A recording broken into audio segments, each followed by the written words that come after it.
Muy bien, hermanos, pues muchas gracias por invitarme aquí a predicar. Bueno, ¿os imagináis de qué voy a predicar? ¿No? No. Bueno, algunos seguro que sí lo sospechan. Muy bien.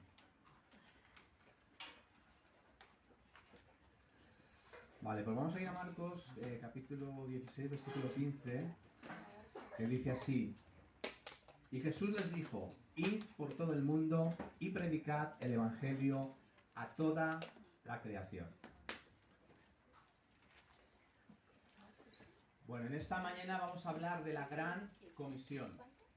De la Gran Comisión. ¿Qué es la Gran Comisión?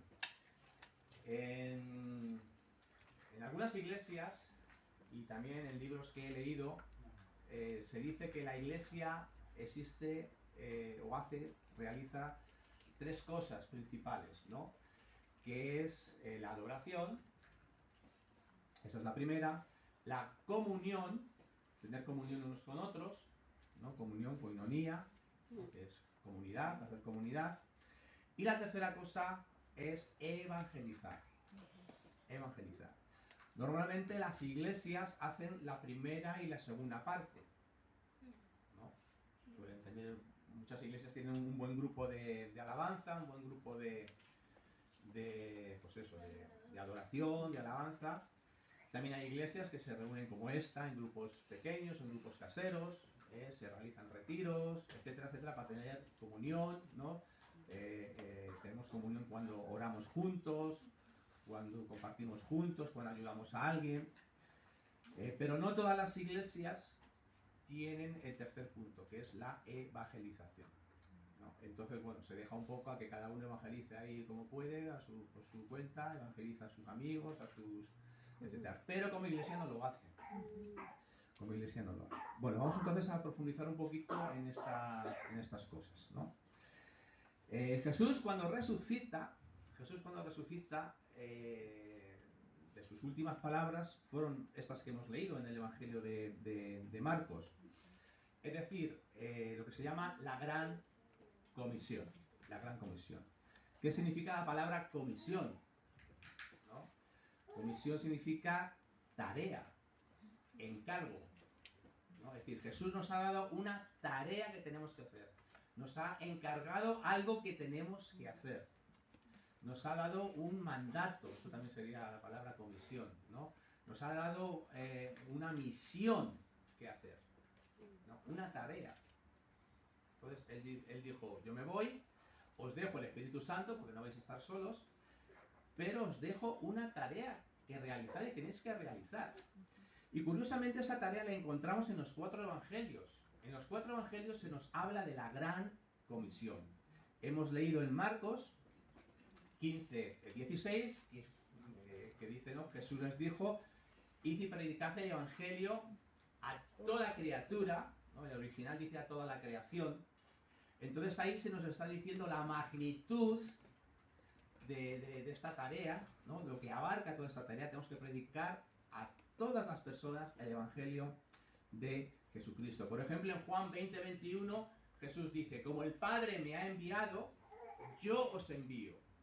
Jesús ya resucitado se aparece a sus discípulos y dice: como el Padre me ha enviado, así yo os envío. Y sopló sobre ellos y les dijo: recibid el Espíritu Santo.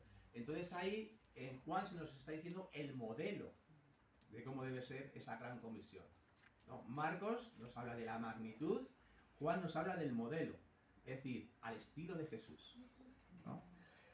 Por ejemplo, en Lucas, cuando se habla de la gran comisión, se nos está hablando del mensaje que tiene esa gran comisión.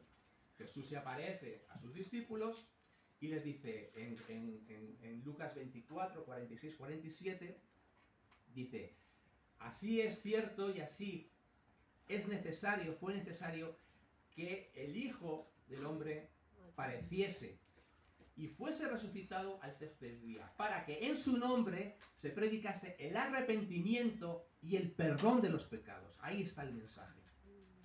A todas las naciones. A todas las naciones.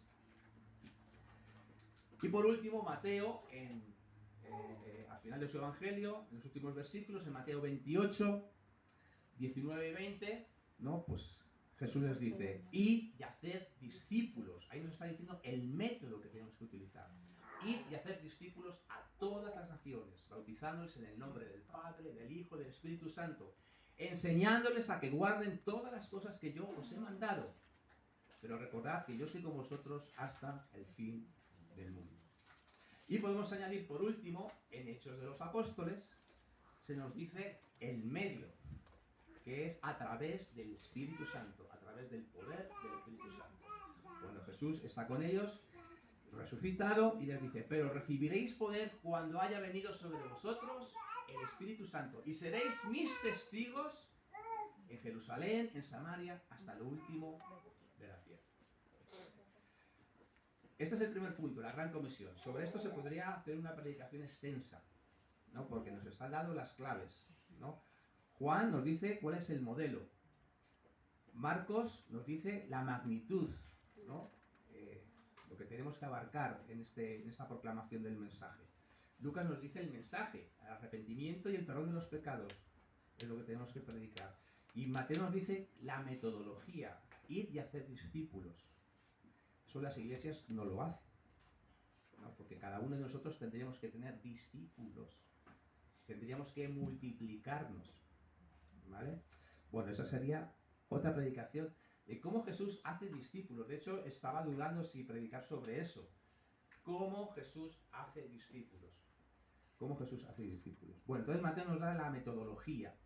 Y en Hechos de los Apóstoles, Jesús nos da el medio. Es a través del poder del Espíritu Santo. Es decir, no lo podemos hacer en nuestras propias fuerzas. Entonces ese es el primer punto. Dios, Jesús, nos ha encargado, o sea, la gran comisión. La gran comisión es un encargo. Ahí os lo dejo. Tenéis una tarea que hacer. Os dejo este encargo, esta misión, este mandato. La gran comisión. El segundo punto, lo he titulado, tenemos el ministerio de la reconciliación. Somos embajadores. Vamos a ir a 2 Corintios 5, 18, 20. Aquí está hablando San Pablo y dice así: y todo esto proviene de Dios, quien nos reconcilió consigo mismo por Cristo y nos dio el ministerio de la reconciliación. Que Dios estaba en Cristo reconciliando al mundo, no tomándole en cuenta a los hombres sus pecados, y nos entregó a nosotros, a la Iglesia, la palabra de la reconciliación. Así que somos embajadores en nombre de Cristo, como si Dios rogase por medio de nosotros. Os rogamos en el nombre de Cristo, reconciliaos con Dios. Entonces aquí San Pablo está hablando básicamente de dos cosas. Que la Iglesia tiene el ministerio de la reconciliación. 8:20. He dicho 2 Corintios capítulo 5 del 18 al 20. 2 Corintios 5 del 18 al 20. Entonces, aquí San Pablo nos está diciendo que la Iglesia tiene un ministerio, el ministerio de la reconciliación. La Iglesia tiene la palabra de la reconciliación. ¿Eso qué significa? Obviamente que la humanidad está enemistada con Dios, ¿no? Como dice Romanos 5, éramos enemigos de Dios, pero Dios nos ha reconciliado a través de la muerte de su Hijo. Pero dice más San Pablo que somos embajadores. Un embajador es un representante, ¿no?, de su país, ¿no?, en otro país que no es el suyo.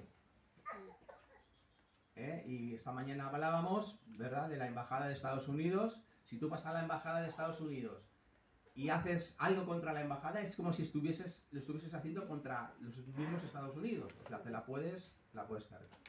Fijaos, esto es muy profundo. Nosotros somos los representantes de Dios en la tierra. Somos los representantes del reino de Dios en la tierra.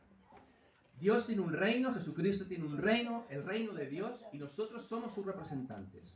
Y aquí está diciendo algo muy fuerte.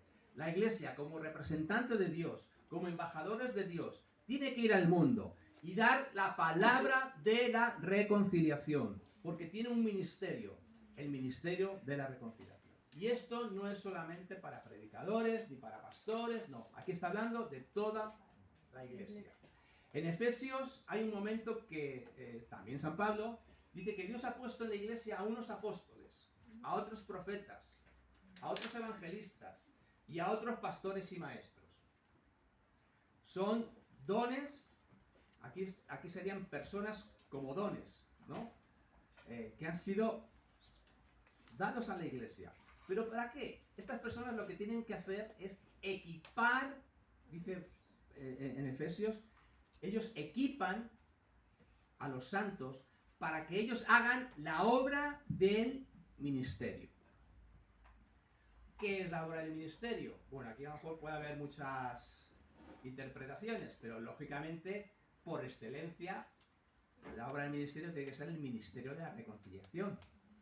Es decir, que los apóstoles, evangelistas, pastores y maestros, profetas, tienen que equipar, ¿eso qué significa? Que tienen que entrenar a los santos para que hagan la obra del ministerio. ¿Qué pasa? Que la iglesia hace lo contrario. ¿Quién hace la obra del ministerio? Los pastores, los evangelistas, los maestros, y los demás son, normalmente, no todos, pero personas que son oidores. Son oidores, son consumidores. Les gusta consumir. Qué bonita es la alabanza. Voy a esta iglesia y no a la otra porque aquí me gusta más la alabanza que la otra. Voy a esta iglesia porque me gusta el predicador. Si cambian de predicador y este no me gusta, me voy a otra iglesia. Estoy consumiendo, pero nunca dando. Estoy consumiendo, pero nunca comprometido, nunca dando. Pero la dinámica de la iglesia es otra. La dinámica de la iglesia es que los pastores, los maestros, tienen que equipar, tienen que entrenar a los santos para que ellos hagan la obra del ministerio. Y en este contexto que estamos hablando de la Gran Comisión, la obra del ministerio es el ministerio de la reconciliación, ¿no? Es decir, que tenemos ese ministerio que consiste en hablar al mundo, ¿no? Como dice aquí, es que esto es muy fuerte, ¿no? Como si Dios rogase por medio de nosotros. Os rogamos en el nombre de Cristo, reconciliaos con Dios. Somos llamados a ir a la calle, somos llamados a evangelizar, somos llamados a ir a las personas y decirles, reconcíliate con Dios. Eso es nuestro ministerio. Reconcíliate con Dios. Reconcíliate con Dios.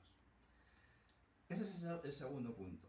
Entonces tenemos una palabra de reconciliación. Esta palabra de reconciliación, punto 3, se llama kerigma. En griego, claro. Kerigma. Que traducido es... Pasa que se está poniendo muy de moda esta palabra. Sobre todo si tú vas a YouTube y buscas ¿qué es el kerigma?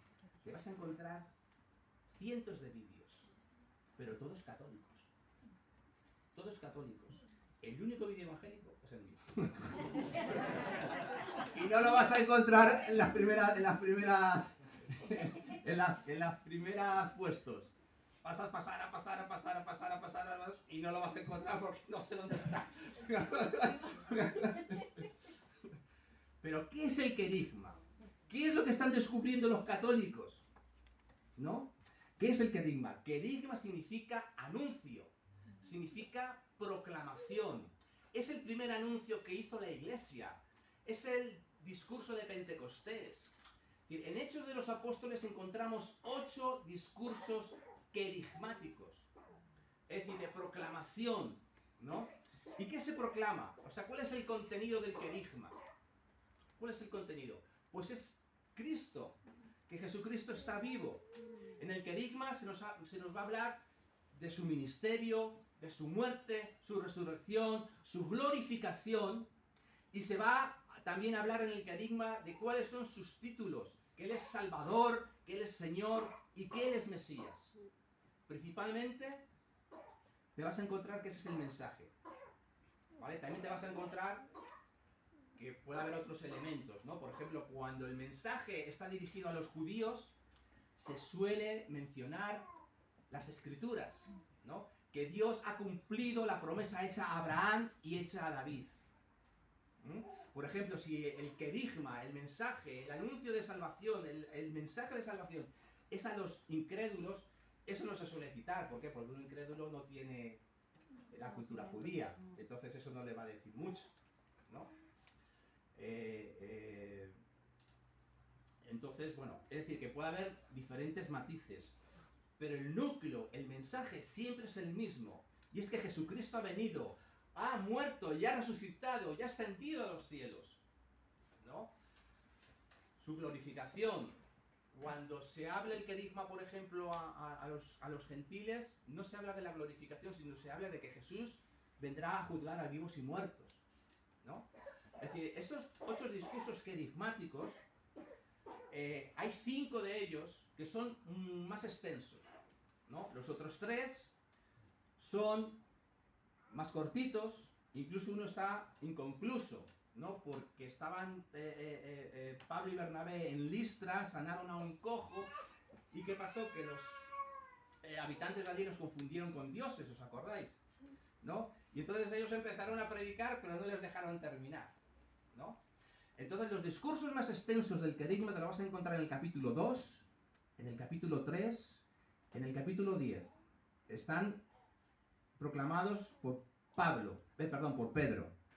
Y en el capítulo 13 y en el capítulo 17 te vas a encontrar el discurso querigmático de Pablo.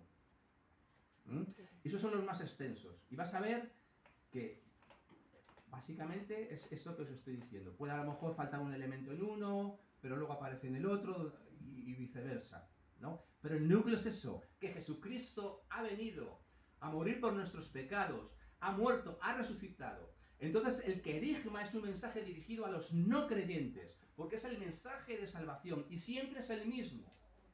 Siempre es el mismo. Entonces el querigma tiene neuma, tiene espíritu, tiene vida. El querigma tiene dinamis, es decir, poder, ¿no? Poder.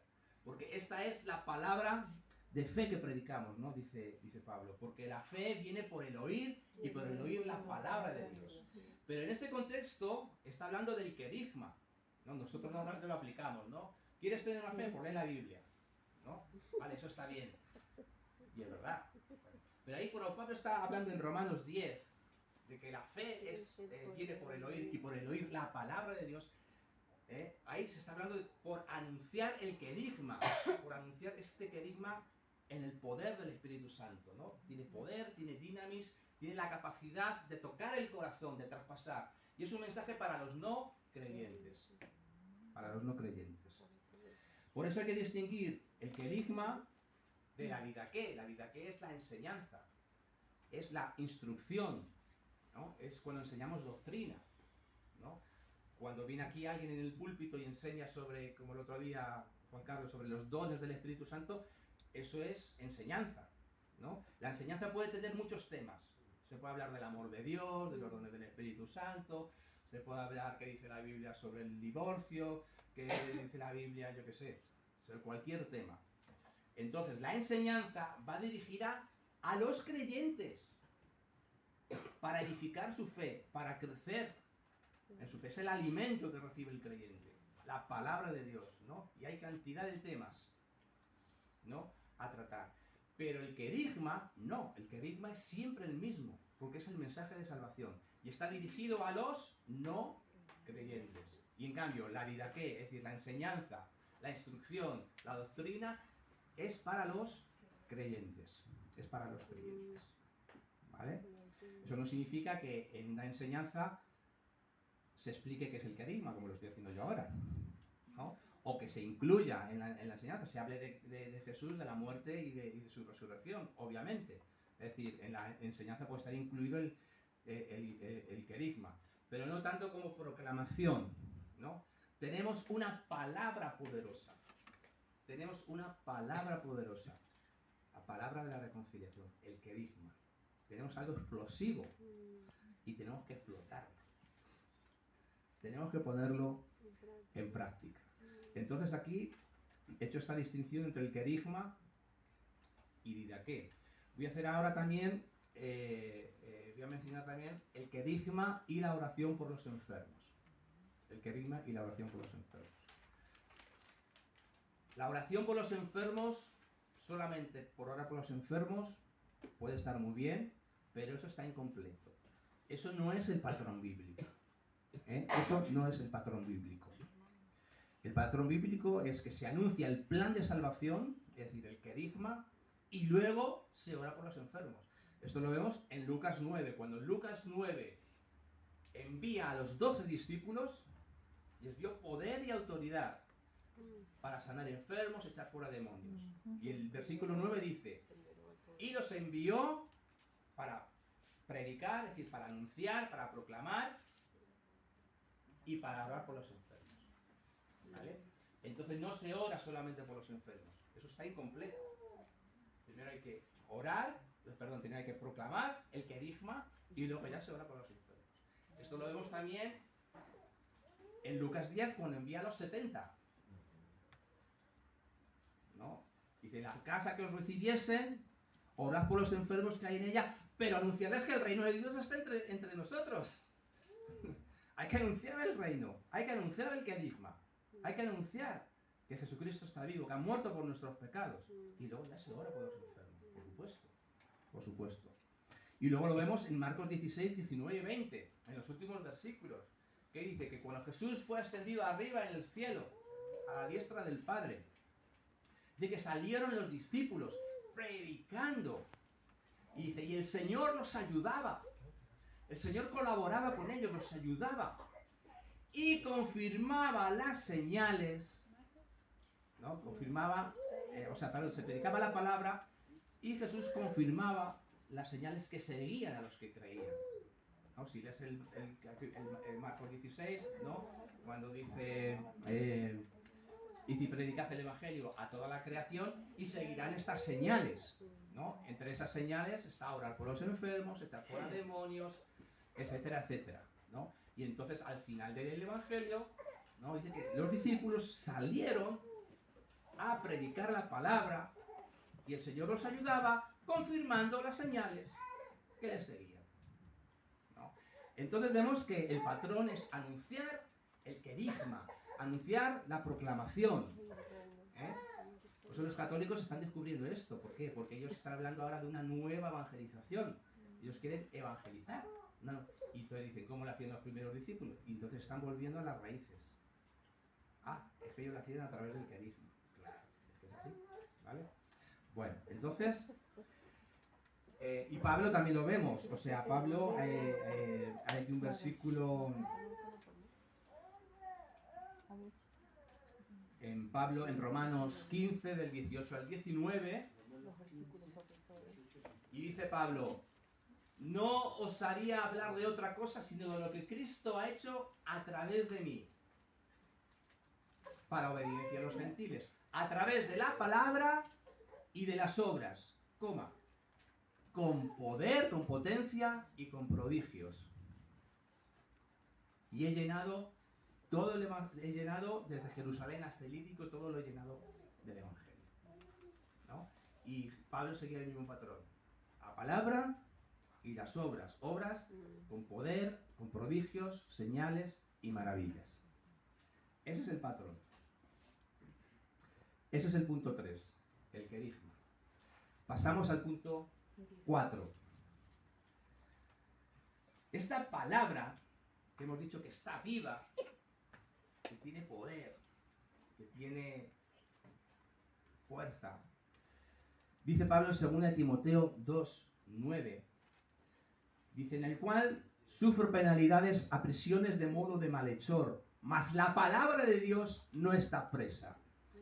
Aquí en 2 Timoteo, Pablo está preso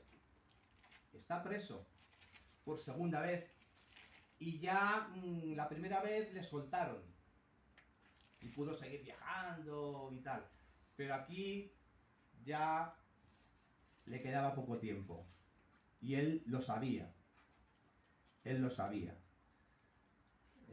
Dice, por ejemplo, en 2 Timoteo 4:6, porque yo ya estoy para ser sacrificado. Sabía que le iban a matar. Y el tiempo de mi partida está cercano. He peleado la buena batalla. He acabado la carrera. He guardado la fe. ¿No? Pero bueno, yo lo que quería decir era, que ya me voy a otro sitio, es que él estaba preso, pero dice, la palabra de Dios no está presa. La palabra de Dios no está presa. Yo podría estar aquí preso a modo de malhechor, ¿no? Estoy sufriendo penalidades, sufro prisiones, como si fuese un malhechor, ¿sabes? Mi delito sido simplemente predicar el Evangelio, pero estoy aquí en prisiones, ¿no? A modo de malhechor, pero la palabra de Dios no está presa. En 2 Tesalonicenses 3:1, Pablo oraba para que la palabra corriese, ¿no? Dice, por lo demás, hermanos, orad por nosotros para que la palabra del Señor corra y sea glorificada, así como lo fue entre nosotros. Es decir, Pablo sabía que la palabra de Dios era una palabra que estaba viva. Aquí cuando dice que la palabra del Señor corra, lo que está diciendo es que la palabra de Dios se divulgue, se extienda, pero que se extienda rápidamente, no andando, no corriendo, que se extienda la palabra rápidamente, ¿no? Entonces, orad por nosotros para que la palabra del Señor corra, es decir, se extienda, se divulgue rápidamente y sea glorificada, es decir, que la gente la reciba, la admire, la alabe, ¿no? Es decir, aceptándola, ¿no? Entonces, para Pablo esta palabra está viva, y no está presa, está llamada para conquistar el mundo. Esta palabra, es decir, el querigma, está llamada para conquistar el mundo, para recorrer las calles, para recorrer las aldeas, ¿no? Antiguamente, para recorrer las ciudades, recorrer las comarcas, las provincias, los países, los continentes. Es una palabra que está viva. Y así lo muestra Hechos de los Apóstoles. En Hechos de los Apóstoles, a través de todo el libro, fijaos qué versículos tan bonitos. En Hechos 6:7 dice, y crecía la palabra del Señor, y el número de los discípulos se multiplicaba grandemente en Jerusalén, y también muchos de los sacerdotes obedecían a la fe. La palabra de Dios crecía. En Hechos 12:24, pero la palabra del Señor crecía y se multiplicaba. En Hechos 13:49, y la palabra del Señor se difundía por toda aquella provincia. En Hechos 19:20, el último versículo, y así crecía y prevalecía poderosamente la palabra del Señor. Entonces vemos que en los tiempos de los verbos crecía, se multiplicaba, prevalecía, se difundía, ¿no? Son verbos que están en imperfecto, es decir, eso indica que están en continuo movimiento, ¿no? No es como en el griego, que hay un tiempo que es el agoristo, que es realizas una acción y ya está. Punto pelota. ¿No? No, en el imperfecto significa que se difundía y se seguía difundiendo y seguía difundiéndose y seguía difundiéndose. ¿No? Por eso crecía y crecía y crecía y seguía creciendo. Y se multiplicaba, se propagaba la palabra y se seguía propagando, ¿no? Entonces vemos que la acción del verbo es una acción de movimiento, de continuo, pues eso, ¿no? Desarrollo, efectivamente. Entonces, tenemos todas con nosotros. La palabra de Dios está viva y se multiplica, ¿no? Ese es el cuarto punto, ¿no? La palabra de Dios no está presa. Y el último punto, ya para terminar, en todo esto se nos exige un compromiso. En Romanos 10,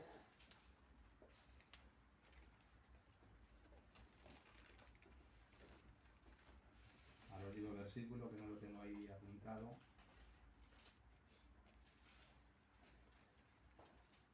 Romanos 10, 14 y 15, dice Pablo, ¿cómo pues invocarán a aquel en quien no han creído? ¿Y cómo creerán en aquel de quien no han oído? ¿Y cómo oirán sin haber quien les predique? ¿Y cómo predicarán si no fueren enviados? Como está escrito, cuán hermosos son los pies de los que anuncian la paz, de los que anuncian buenas nuevas, de los que anuncian buenas noticias. Eso es lo que significa evangelio. Buenas noticias, buenas nuevas. Entonces, aquí vemos que Pablo estaba comprometido, ¿no?, con difundir esta palabra, ¿no? Porque ¿cómo invocarán en quien no han creído? ¿Y cómo creerán si en aquel de quien nunca han oído, ¿no? ¿Y cómo irán si no hay nadie que les predique, que les anuncie el Evangelio. ¿Y cómo predicarán si no fueren enviados? Ay, qué hermosos son los pies de los que anuncian la paz, de los que anuncian el Evangelio de la paz. Dice Pablo también en 1 Corintios 9:16, pues si anuncio el Evangelio, no tengo por qué gloriarme, porque me es impuesta necesidad, y ay de mí si no anunciar el Evangelio. Ay de mí si no anunciar el Evangelio. ¿No? Pues si anuncio el Evangelio, no tengo por qué gloriarme. Y traduzco lo siguiente de otra manera. Sobre mí pesa necesidad, es decir, sobre mí pesa satisfacer una carencia que hay en el mundo, que es conocer a Jesucristo, ¿no? Es lo que está diciendo.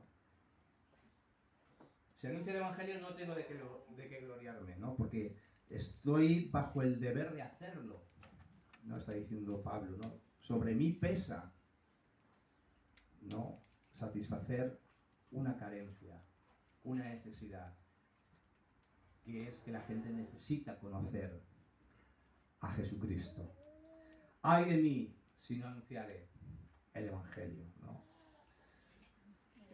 Pablo había tenido un encuentro con Jesús, como todos sabemos, y él sentía esa necesidad de corresponder a Dios, ¿no? Por supuesto, no nos vamos a meter en todos los viajes que hizo Pablo, todas las ciudades que recorrió, etcétera, etcétera, ¿no? Pero realmente él tenía el compromiso con esta palabra que hay que proclamar, ¿no? Esta palabra de fe que predicamos, ¿no? Que si confesares que Jesús es el Señor y creyeses en tu corazón que Dios se levantó de entre los muertos, tú serás salvo. Termino, por tanto, haciendo referencia a la parábola de los talentos y a la parábola de la mina. La parábola de los talentos nos está refiriendo a los talentos naturales, artísticos o yo qué sé qué, ¿no? Talento era una medida de peso, ¿no? Se medía la plata, etcétera, y de ahí hacían las monedas y tal, ¿no? Entonces nos cuenta el Evangelio, un talento, he buscado por ahí, dice que eran 6.000 denarios. Un denario era el sueldo de un trabajador en la época de Cristo, ¿no? Un trabajador, un obrero de aquella época recibía un denario al día, ¿no? Un talento son 6.000 denarios. Es decir, un talento es como el sueldo de 20 años. De 20 años, ¿no? De 20 años. Bueno, el caso es que la parábola de los talentos da 10 talentos a una persona, a otro le da 5, no, perdón, a uno le da 5, a otro le da 2 y a otro le da 1, ¿no? Y ellos pues tienen que negociarlo, ¿no? Y entonces pues el que tiene más talentos pues consiguió muchos más, etcétera, ¿no? Entonces esto normalmente se interpreta como que Dios nos ha dado dones a cada uno. Entonces a uno pues le ha dado ciertos dones, a otros otros, ¿no? Uno puede tener 3 dones, otros 2, otro 4, otro... Es decir, conforme a lo que Dios reparte, ¿no? Y que podemos, pues eso, ¿no? Desarrollarlos. Y la parábola de la mina normalmente es muy parecida, ¿no? Porque, bueno, una mina son 100 denarios, ¿no? 550 gramos de plata, ¿no? Entonces, Dios dio una mina a ciertos siervos, ¿no? Creo que eran 10, las 10 minas. Una mina aquí, otra mina aquí, otra mina aquí, otra, ¿no? Y si lees la parábola es como que parece que es la misma, pero no. En la parábola de los talentos, al primer siervo le da 5 talentos, al otro 2, al otro 1, ¿no? El que tenía un talento no lo desarrolló y el Señor se enfadó bastante, ¿vale? Pero en la mina, todos reciben la misma mina, ¿no? Entonces, algunos interpretan de que no se está refiriendo a los dones que el Señor nos otorga, sino que la mina es el Evangelio. Por eso todos recibimos la misma mina, porque todos recibimos el encargo de negociar con esa mina. Negociar, es decir, extender, propagar, difundir el evangelio, ¿no? Entonces algunos lo interpretan así. Normalmente se suele interpretar de la misma manera, ¿no? Que cuando hablan de la mina, bueno, esta es igual que la parábola de los talentos, ¿no? Pero no. Algunos interpretan y dicen, no, porque fíjate, no se da a uno 5 minas, a otro 3 minas y a otro una mina, no, sino que a todos se le da una mina. Y dice el señor de la casa, negociar. Sí. ¿Tienes el pasaje de las minas? Sí, la parábola de la mina la encontramos en Lucas 19, del 11 al 27. La parábola de los talentos en Mateo 25, del 14 al 30. Entonces, hermanos, termino con esto. Tenemos que negociar. ¿Qué vas a hacer con la mina? ¿La vas a negociar? ¿La vas a negociar? Bien. Aquí termina la predicación.